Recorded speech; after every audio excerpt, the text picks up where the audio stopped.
মায়ের জোড়াজুড়িতে বিয়েটা করতে হলো এক বিধবা মহিলাকে। মহিলা ঠিক না মেয়েই বটে, বয়স বেশি না, আমার চেয়ে 3 কি 4 বছরের ছোট হবে। তবে বাচ্চা একটা মেয়ে আছে।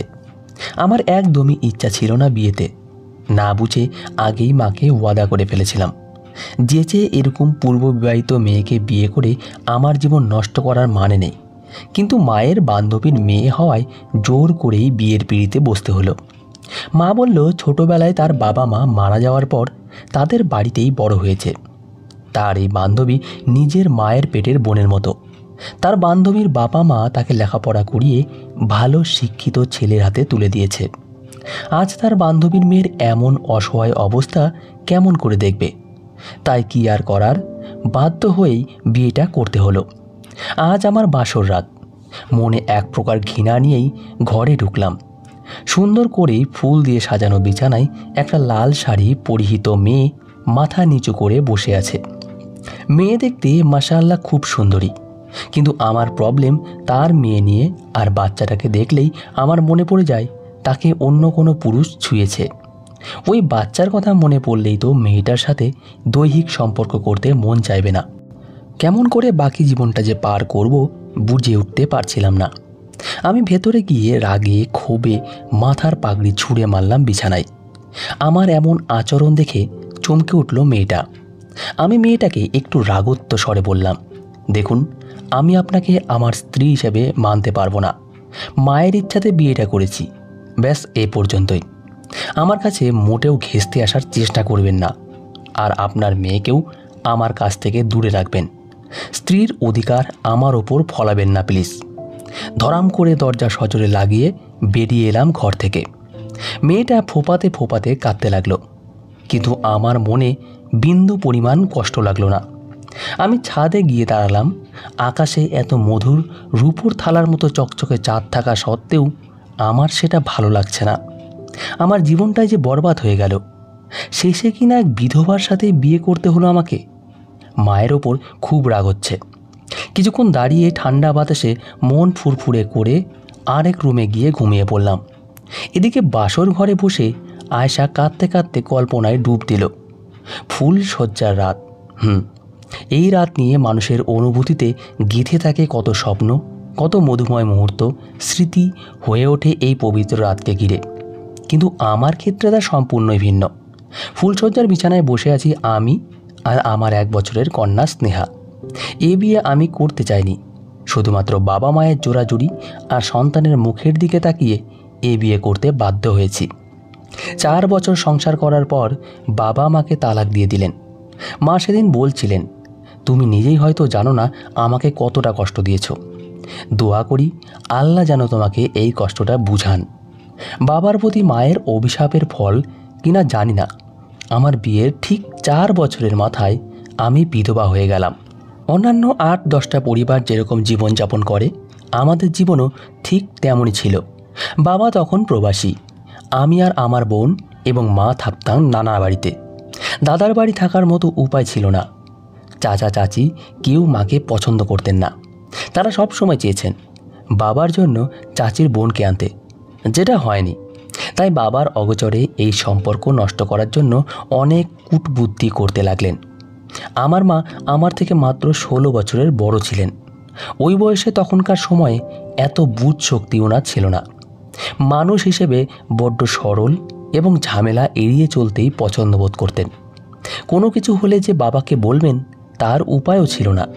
তারপর একদিন বাবা দেশে আসলেন। বলে রাখা ভালো, আমার নানা বাড়ির সাথে বাবার আগে থেকেই মনোমালিন্য ছিল। তিনি কখনোই নানা বাড়িতে আসতেন না। প্রতিবার আমার চাচাতো ভাইকে দিয়ে আমাদের সবাইকে পাঠাতেন, আবার ওনাকে দিয়েই নিয়ে যেতেন। এবারও আমার চাচাতো ভাইকে পাঠালেন আমাদেরকে নিয়ে যাওয়ার জন্য। আমার চাচাতো ভাই এসে মাকে বললেন, চাচি, চাচা শুধু বলেছেন মেয়েদেরকে নিয়ে যেতে, আপনাকে পরে নেবেন। আমার মাও তখন লজ্জায় কিছু বলতে পারেননি, আমাদেরকে যেতে দিলেন। ওদিকে ভাই গিয়ে বাবাকে জানালেন চাচি বলছেন তিনি এখানে আসতে পারবেন না। আমাদের 2 বোনকে আবার দিনে দিনে ফেরত পাঠানো হয়। তারপর সেই একই নাটক চলতে থাকে কয়েকদিন। প্রতিবার বাবা বলতেন মাকে সহ নিয়ে যেতে, আর ভাই বরাবর মিথ্যা বলে যেতেন। এভাবে কেটে গেল 1 মাস। একদিন আমার মায়ের খালা ওনাকে বললেন, তুই যাস না কেন ওদের সাথে? মা বললেন, কিভাবে যাব? আমার কথা তো বলেন না। এরপর উনি বললেন, তোর জোর করে হলেও যাওয়া উচিত। গিয়ে দেখ তোর জামাই এমন করে কেন। পরের বার ভাই আসলে মাও যাওয়ার জন্য তৈরি হন, কিন্তু উনি নিয়ে না যাওয়ার জন্য হাঁসফাঁস করতে লাগলেন। তবুও মা গেলেন। দরজা দিয়ে ঢোকার আগেই বাবা বললেন, তুমি এ ঘরে আর প্রবেশ করতে পারবে না, তোমাকে আমি তালাক দিয়েছি। তখন আমার বয়স 3 বছর আর আমার বোনের বয়স 1.5 বছর। মা কেমন জানি স্তব্ধ হয়ে গেলেন। কি হচ্ছে কিছু বুঝার আগেই মায়ের কোল থেকে আমার বোনকে কেড়ে নেওয়া হলো। বাবা আমার হাতও চেপে ধরলেন। মা আর কথা বলার সুযোগ পেলেন না। ওনার ভুল কি ছিল? যে ভুল বোঝাবুঝি হয়েছিল তা ভাঙতে পারলেন না। মা সেদিন আমাদের জন্য চিৎকার করে কেঁদেছিলেন, তবুও মায়ের কাছে আমাদেরকে দেওয়া হয়নি।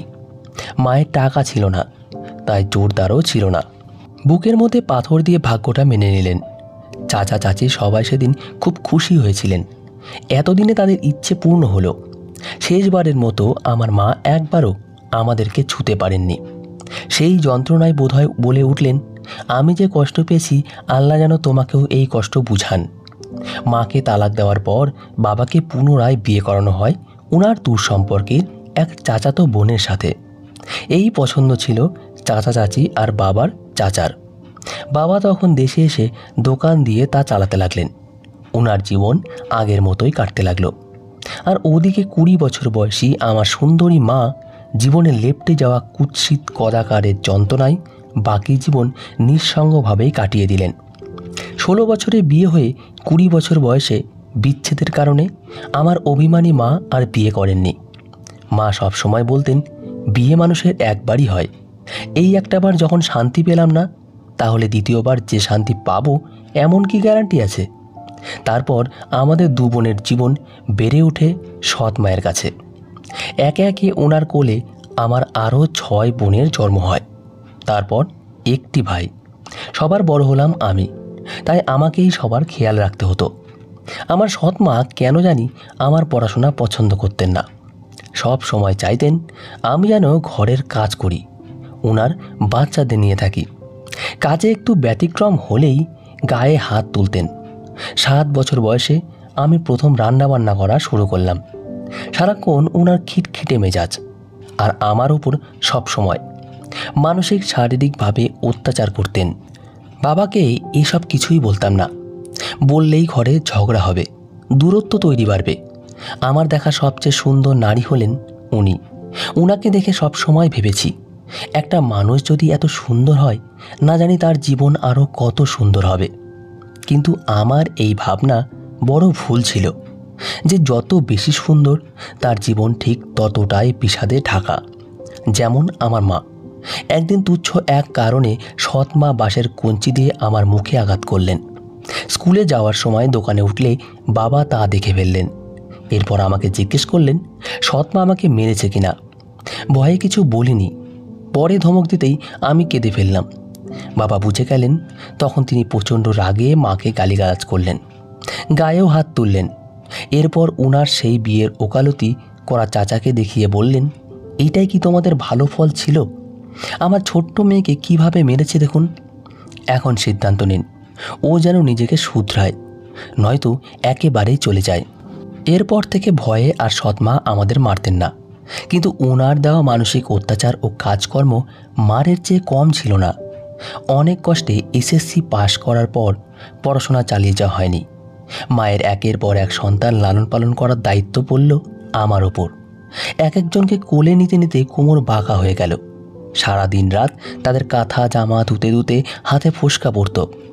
আমার বাবা মা দুজনেই বেশ ফর্সা হয়, আমাদের গায়ের রঙও ফর্সা ছিল। তাই ভালো ভালো ঘর থেকে আমার বিয়ের সম্বন্ধ আসতে লাগলো।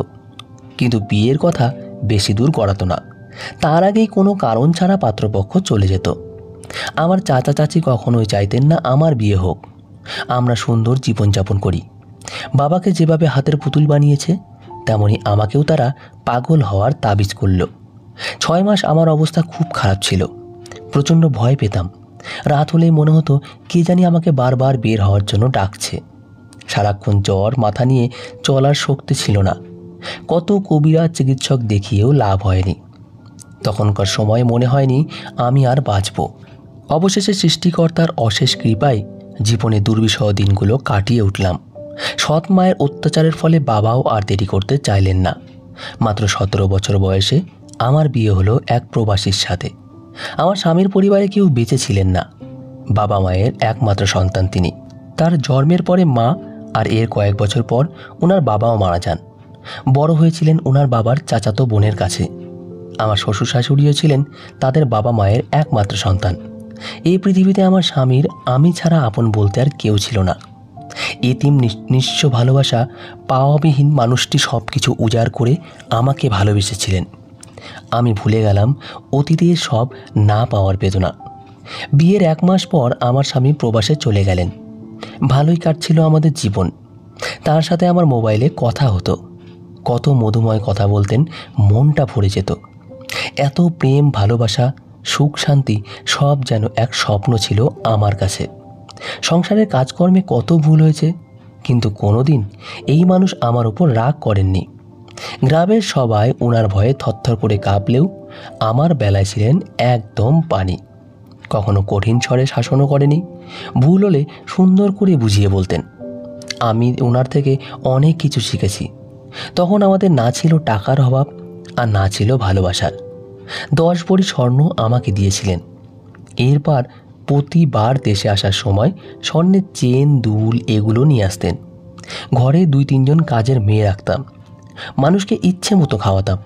যে যা চাইতো সেটাই দিতাম। রানীর হালে ছিলাম। কিন্তু কথায় আছে না, অভাগী যেদিকে যায় সাগরও শুকায় যায়। কে জানতো সুখ বেশি দিন যে আমার কপালে নেই। বিয়ের 4 বছর হতে না হতেই আমার স্বামীর ক্যান্সার ধরা পড়ে দেশে চলে আসলেন।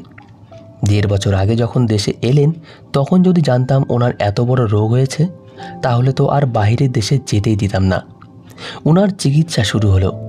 যা টাকা ছিল তা ভেঙে খাওয়া চিকিৎসা হতো। ধীরে ধীরে টাকাও শেষ হয়ে গেল। একে একে আমি আমার সমস্ত গহনা দিয়ে দিলাম। উনি এগুলো বিক্রি করতে রাজি ছিলেন না, কারণ আমার কোলে তখন 7 মাসের বাচ্চা ছিল বলে সে বললেন, আমার মৃত্যুর পর এগুলো তোমার কাজে আসবে। আমার মন মানত না। নিজের সবটুকু দিয়ে হলেও উনাকে বাঁচাতে চেয়েছিলাম। একবার আমার বেখেয়ালির জন্য ওনার 10,000 টাকার ওষুধ নষ্ট হয়। সেদিন খুব ভয় পেয়েছিলাম। না জানি কি বলবেন। আমাকে অবাক করে দিয়ে উনি কিছুই বললেন না, শুধু মুচকি হাসলেন। এত চেষ্টার পরও আমার এত আপন প্রাণপ্রিয় মানুষটিকে বাঁচানো যায়নি। চোখের সামনে ওনাকে শেষ নিঃশ্বাস ত্যাগ করতে দেখলাম। ওনার নিথর দেহ নিয়ে যাওয়ার সময় আমার একদম হুঁশ ছিল না। আমি যেন চোখে অন্ধকার দেখলাম। আমার বাবা সেদিন আমাকে দেখে হয়তো আমার মায়ের সেই দুঃখ উপলব্ধি করতে পেরেছিলেন। ওনাকে কেমন জানি অপরাধী লাগছিল। সামান্য ভুল বোঝাবুঝিতে মায়ের পুরো জীবন শেষ হয়ে গেছিল। আর আমার মা তার দেওয়া অভিশাপ যখন দেখলেন আমার উপর প্রতিফলিত হয়েছে, তখন খুব ভেঙে পড়লেন। আমার হাত ধরে কাঁদতে কাঁদতে বললেন, আমি যদি বুঝতাম আমার অভিশাপের ফল তোকে দিয়ে হবে, তাহলে কখনোই তোর বাবাকে অভিশাপ দিতাম না। মাপ করে দিয়ে মঙ্গল কামনা করতাম। আমায় ক্ষমা করে দে মা। আমি মাকে বললাম, আমার কারো প্রতি কোনো ক্ষোভ ছিল না। যা হওয়ার তাই হয়েছে। হয়তো কিছু ক্ষেত্রে বাবা মায়ের প্রায়শ্চিত্ত সন্তানকে দিয়ে করতে হয়। প্রতিজ্ঞা করলাম, এমন কিছু করব না যার মূল্য আমার সন্তানকে দিতে হবে। স্বামীর মৃত্যুর পর আমার জীবন যেন নরক হয়ে উঠল। বাবা চাইলেন ওনার সাথে যেন চলে যায়, কিন্তু আমি গেলাম না। চাই না কেউ বলুক আমার সন্তানের কোনো ঠিকানা নেই। আমার স্বামী শেষ চিহ্নের বাড়িটা নিয়ে আঁকড়ে ধরে রইলাম। সংসার চলতো আমার মামাতো ভাইদের টাকায়। মাসে মাসে তারা যে পরিমাণ টাকা দিত, তাতে আমাদের বেশ চলে যেত। একটা সময়ে এই বাড়িটা নেওয়ার জন্য সবাই উঠে পড়ে লাগলো। রাতের বেলা ঘরে ঢিল ছুঁড়া, ভয় দেখানো, দিনে কথাবার্তা না বলে এড়িয়ে চলা, এগুলো থেকে আমাদেরকে বাঁচানোর জন্য কোনো মানুষ ছিল না। এভাবে কেটে গেল 4 মাস। এর মধ্যে কিছু মানুষ নানা রকম কুৎসা রটালো। অনেকেই বাজে প্রস্তাব, বাজে ইঙ্গিত দিতে লাগলো। আমি একদম ভেঙে গেলাম। একা আর কতদিন সবার মোকাবিলা করব? মানসিক শক্তিটুকুও হারিয়ে ফেললাম। তারপর একদিন বাবার নিকট আমার জন্য একজন সম্ভ্রান্ত ব্যক্তির থেকে বিয়ের প্রস্তাব আসলো। বাবা জানালেন সব কিছু আমার উপর নির্ভর করছে, আমি রাজি থাকলে বিয়েটা হবে। প্রথমে আমি রাজি হলাম না, কিন্তু উনিও পিছু ছাড়লেন না। এভাবে 1 মাস কেটে যাওয়ার পর বিয়েতে মত দিলাম। যার সাথে বিয়ে ঠিক হলো উনিও বিবাহিত ছিলেন। বললেন ওনার স্ত্রী ও পরিবারের মত নিয়েই বিয়ে করেছেন। বিয়ের দিন পুলিশ এসেছে বর বেশে থাকা লোকটাকে ধরতে। এই লোক নাকি অগণিত মেয়েকে বিয়ে করে তাদের জীবন নষ্ট করেছে। এটা নাকি তার পেশা ছিল, আর এই কাজে সাহায্য করে আসছে তার প্রথম স্ত্রী। গ্রামের লোকজন সবাই আমাকে নিয়ে কানাঘষা শুরু করে দিল। আমার জীবন যে একটা নরপশুর হাত থেকে রক্ষা পেয়েছে তার জন্য আল্লাহর কাছে শুকরিয়া আদায় করবে। তা না করে সবাই বলতে শুরু করলো আমি আমার মার কপাল পেয়েছি। আমার কপালে সুখ সয় না, আমি একটা অলক্ষী, হেন তেন কত কথা। আমার বিয়েতে বাবা মায়ের কাছে ক্ষমা চেয়ে অনেক অনুরোধ করে আসতে বলেছিল। মা আমার বিয়েতে এসেছিল সাথে তার এক বান্ধবীকে নিয়ে। তিনি শহর থেকে এসেছিল। মায়ের সাথে দেখা করতে সাথে করে তাকেও নিয়ে এসেছিল।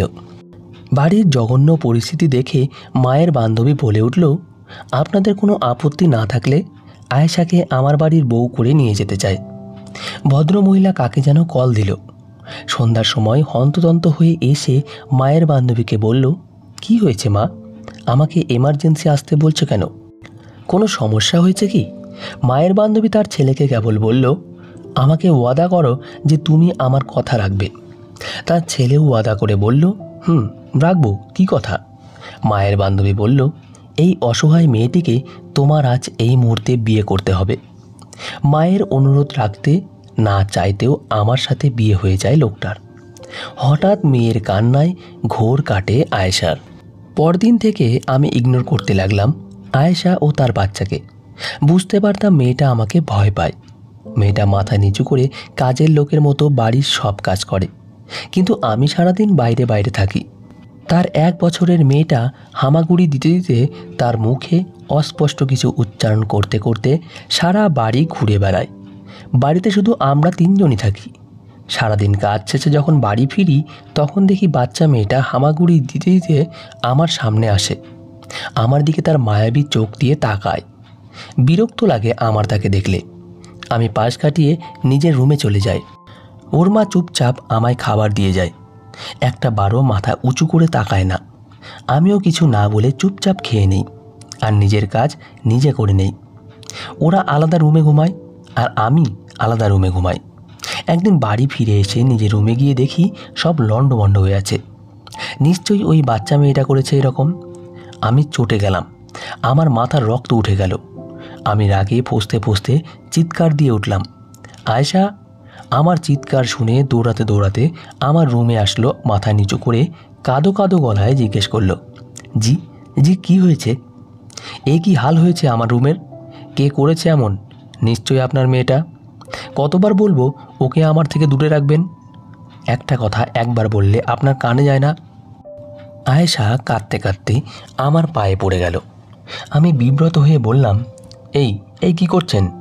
দয়া করে ওকে ক্ষমা করে দিন। অনেক বড় ভুল হয়ে গেছে, আর কোনো দিন হবে না। আমি আসলে রান্না করছিলাম তাই খেয়াল করতে পারিনি। এখন থেকে খেয়াল করব যাতে এমন আর না করে। আয়েশার অশ্রু জল টপ টপ করে আমার পায়ে পড়ছে। আমি বিরক্ত হয়ে বললাম, হয়েছে হয়েছে, ঠিক আছে, যত সব আদিক্ষেতা। আমি ঘর থেকে বেরিয়ে চলে গেলাম বাইরে। আবার ফিরে এলাম গভীর রাতের দিকে। আমি সোজা চলে গেলাম আমার ঘরে। রুমে ঢুকেই আমি চমকে গেলাম। খুব সুন্দর করে পরিপাটিভাবে গোছানো ঘর, এমনকি আগের চেয়েও সুন্দরভাবে। সেটা দেখে আমার মনটা একটু ভালো হলো। এরপর ক্লান্ত শরীরটা এলিয়ে দিলাম বিছানায়। লাইট ফ্যান অফ করে শুয়ে পড়লাম। খুব ঠান্ডা পড়েছে। পিনপতন নীরবতার মাঝে হঠাৎ আমার কানে ভেসে আসলো করুণ ফোঁপানির আওয়াজ। বুঝতে পারলাম আয়েশার পাশের রুমে ফুঁপিয়ে ফুঁপিয়ে কাঁদছে। আমি সেদিকে তোয়াক্কা না করে শুয়ে পড়লাম। চোখ খুলতেই হঠাৎ নিজেকে আবিষ্কার করলাম একটা অন্ধকারাচ্ছন্ন বদ্ধ স্থানে। কিছুই দেখতে পারছি না। আমি উঠে দাঁড়াবার চেষ্টা করছি, কিন্তু কিছুতেই সম্ভব হচ্ছে না। হঠাৎ আলোকিত হয়ে উঠল ঘরটা। আমার সামনে আমি আবিষ্কার করলাম এক বিরাট আয়না। আয়নাতে প্রতিফলিত হচ্ছে একটা ছোট্ট বাচ্চার ছবি। এ কি? এ তো আমি। এটা তো আমার ছোটবেলার ছবি। আমি হঠাৎ এত ছোট কি করে হয়ে গেলাম?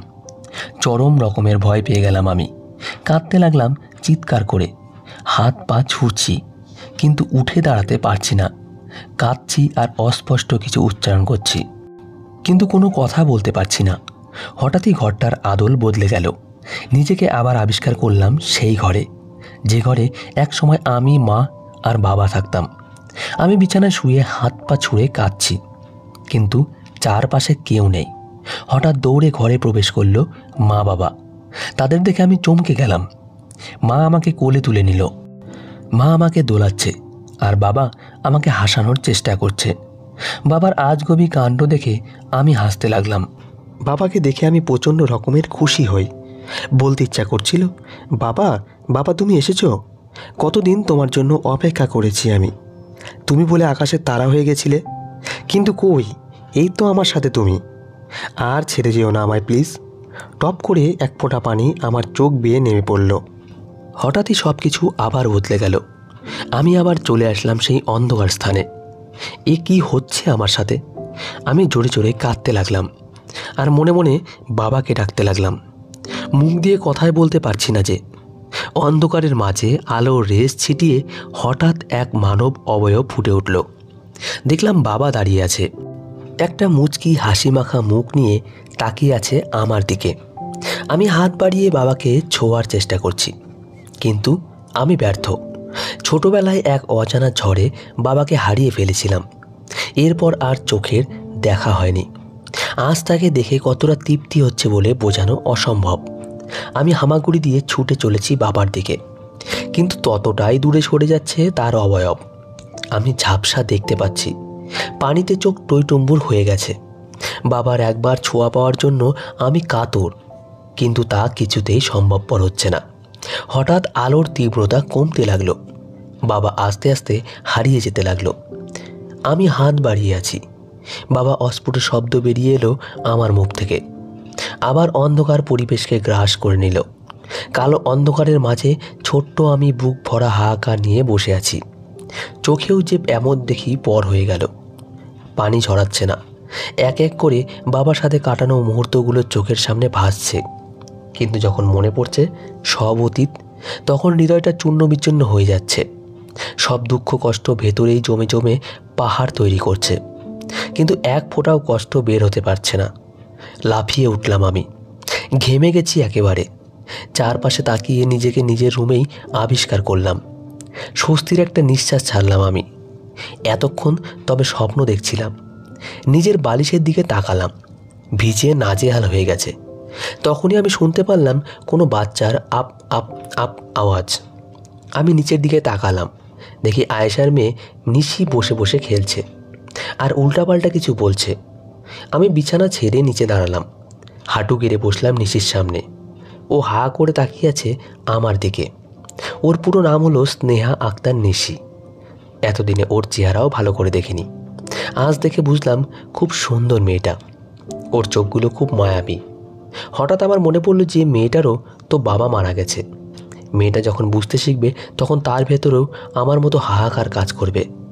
আমি বুঝি বাবা না থাকার কষ্ট। একদিন এই বাচ্চা মেয়েটাকেও বুঝতে হবে। ভাবতে ভাবতে নিজের অজান্তে দু ফোঁটা জল চোখ বেয়ে নেমে পড়ল। হঠাৎ নিশি তার হাত বাড়িয়ে আমার মুখের উপর রাখল। ওর ছোট্ট ছোট্ট দুটো হাতের স্পর্শে আমি ঘোর থেকে বাস্তবে ফিরে এলাম। নিশি তার কোমল হাত দিয়ে আমার চোখের পানি মুছে দিল আর মুখ দিয়ে অস্ফুট শব্দে উচ্চারণ করল, বাপ্পা। আমি অবাক হয়ে চেয়ে রইলাম ওর দিকে। এ আমি কি করেছিলাম এতদিন? এমন একটা ফুটফুটে পরীর মতো বাচ্চা মেয়েকে আমি দূরে দূরে রাখছিলাম। ও তো আমারই মেয়ে। এমন একটা মেয়ে পেয়েছি, এটা আমার জীবনের অনেক বড় একটা প্রাপ্তি। কজন এমন মেয়ে পায়? আমার চোখ দিয়ে অঝরে খুশির জোয়ার বইতে লাগলো। কোলে তুলে নিলাম নিশিকে। কপালে একটা চুমু দিয়ে বললাম, সরি মা, সরি। তোকে এতদিন খুব কষ্ট দিয়েছি, আর দেব না। তুই আমার মেয়ে মা, তুই আমারই মেয়ে। আরেকবার বাবা বল। মেয়েটা আবার অস্ফুট শব্দে উচ্চারণ করলো, বা বা। আমার প্রাণটা যেন জুড়িয়ে গেল। আনন্দের জোয়ার বইতে শুরু করলো আমার মনে। এই বোধহয় বাবা হওয়ার আনন্দ। নিজেকে পৃথিবীর অন্যতম ভাগ্যবান ব্যক্তি মনে হচ্ছে। এমন সময় হঠাৎ শুনতে পেলাম আয়েশার ডাক, নিশি, নিশি। নিশিকে খুঁজছে সে। খুঁজতে খুঁজতে এক পর্যায়ে সে আমার রুমের সামনে চলে এলো। নিশিকে আমার কোলে দেখে প্রচণ্ড আতঙ্কিত হয়ে গেল সে। দৌড়ে এসে ছো মেরে নিয়ে গেল নিশিকে আমার কোল থেকে। মাথা নিচু করে ভিজে গলায় বলতে লাগলো, দয়া করে ক্ষমা করে দিন, আর কখনো ওকে আসতে দেব না, ক্ষমা করে দিন। কথাটা বলেই আঁচলে মুখ লুকিয়ে নিশিকে নিয়ে দৌড়ে চলে গেল আয়েশা। যাওয়ার আগে ওর চোখে আমি জল দেখতে পেয়েছিলাম। হয়তো সে ভেবেছে আমি নিশিকে বকা বা মারার জন্য কোলে তুলে নিয়েছি। নিজের উপর চরম ঘৃণা হতে শুরু করলো। এতদিন কি করছিলাম আমি এত নিকৃষ্ট কি করে হলাম? আয়েশা তো আমার স্ত্রী, ওকে নিজের থেকে দূরে ঠেলে দিয়েছিলাম আমি। এমনকি শারীরিক সুখ থেকেও বঞ্চিত করে রেখেছি। মেয়েটার কি দোষ? ও তো আর ইচ্ছে করে বিধবা হয়নি। বিয়ের 3-4 বছর পরই তার স্বামী মারা গেল। সে স্বামীর সুখও ঠিকভাবে পায়নি। মায়ের কাছে শুনেছিলাম তার স্বামী নাকি বিদেশেই বেশি সময় কাটিয়েছে।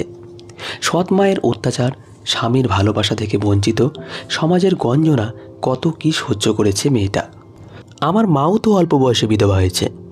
আমাকে নিয়ে সারা জীবন একা পার করেছে, আর বিয়ে করেনি। কত কষ্ট সহ্য করেছে মা। নিজেকে এখন অমানুষ মনে হচ্ছে। না, আয়েশা আমার স্ত্রী, ওকে ওর প্রাপ্য ভালোবাসা আমি দিব। ও আমার অর্ধাঙ্গিনী। মেয়েটা খুব সহজ সরল। আমার না করার পরও তাকায়নি আমার দিকে। আমাকে খুব ভয় পায়। আমি আমার ভুল এতদিনে বুঝতে পারলাম। আমি ছুটে গেলাম আয়েশার রুমের দিকে। বাইরে থেকে কাদার আওয়াজ আসছে। কতটা কষ্টই না তাকে দিয়েছি আমি। আমার নিজেরই কষ্ট হচ্ছে এখন। আমি আস্তে করে দরজা খুললাম। দরজা খুলে দেখলাম রুমের এক কোণে আয়েশা নিশিকে জড়িয়ে ধরে কাঁদছে। আমি পা টিপে টিপে এগিয়ে যাই তার সামনে। পেছন থেকে জড়িয়ে ধরি ওকে। ও প্রথমে অনেক ভয় পেয়ে যায়, কিন্তু ঘুরে যখন আমায় দেখে তখন ভয়ের চেয়ে অবাক বেশি হয়। ভয়ে ভয়ে আয়েশা বলল, আপনি? আমি বললাম, হ্যাঁ আমি। প্লিজ আমাকে মাফ করে দাও আয়েশা। আয়েশা অবাক হয়ে এই প্রথম আমার দিকে তাকিয়ে বলল, কি বলছেন আপনি এসব? আপনি কি এমন করেছেন যে মাপ চাইছেন? আমি বললাম, আমাকে তুমি প্লিজ ক্ষমা করে দাও। এতদিন তোমাদের সাথে আমি খুব অন্যায় করেছি। আমার চোখে পানি দেখে হতভম্ব হয়ে যায় আয়েশা। আয়েশার কাতর গলায় বলল, আমার কি কোনো বড় ভুল হয়ে গেছে যে আপনি এভাবে বলছেন? আমাকে মারার জন্য এভাবে ধরেছেন? ভুল হয়ে গেলে মেয়েদের শোধ তুলতে পারেন। আমি হেসে দিলাম আর বললাম, দূর পাগলি, কেউ কাউকে মারার জন্য কি জড়িয়ে ধরে? আয়েশা বলল, তাহলে কেন ধরেছেন? আমি বললাম, নিজের স্ত্রীকে জড়িয়ে ধরার অধিকার নেই বুঝি আমার? আমি কি আমার স্ত্রীকে ভালোবাসতে পারি না? মুচকি হাসি দিয়ে বললাম আমি এই কথাটা। এবার ভূত দেখার মতো চমকে উঠল আয়েশা। আমি আবার বললাম, আয়েশা, আমি আমার ভুল বুঝতে পেরেছি। তোমাদের আমি খুব কষ্ট দিয়েছি এতদিন, কিন্তু আর না। তুমি আমার স্ত্রী, আমার অর্ধাঙ্গিনী, আর নিশি আমার মেয়ে, আমার সব। আমার কথা শুনে কেঁদে দিল আয়েশা। এতটা বোধহয় কোনোদিন আশা করেনি সে। এবার আয়েশা আবেগে কাঁদতে কাঁদতে বলল, আমি কি স্বপ্ন দেখেছি? বলুন না, দয়া করে বলুন না। আমিও বললাম, আরে না, এটাই বাস্তব। আর আমি তোমাকে জড়িয়ে ধরেছি, এটাও বাস্তব। আমি কি এতটা ভাগ্যবতী? আল্লাহর কাছে হাজার হাজার শুকরিয়া। আমি আয়েশার কপালে চুলগুলো সরিয়ে ওর কপালে একটা আলতো করে চুমু দিলাম আর বললাম, আর হ্যাঁ, আর আপনি না কিন্তু, এবার থেকে তুমি করে বলবে। খুশিতে কেঁদে দিল আয়েশা। ও আমাকে জাপটে ধরল। আয়েশা বলল, জানো, এই দিনের জন্য কত অপেক্ষা করেছি আমি। তোমায় অনেক ধন্যবাদ। আমি বললাম, এটা তোমার প্রাপ্য আয়েশা। আমার তোমাকে ধন্যবাদ দেওয়া উচিত যে তুমি আমাকে স্বামী হিসেবে স্বীকৃতি দিলে।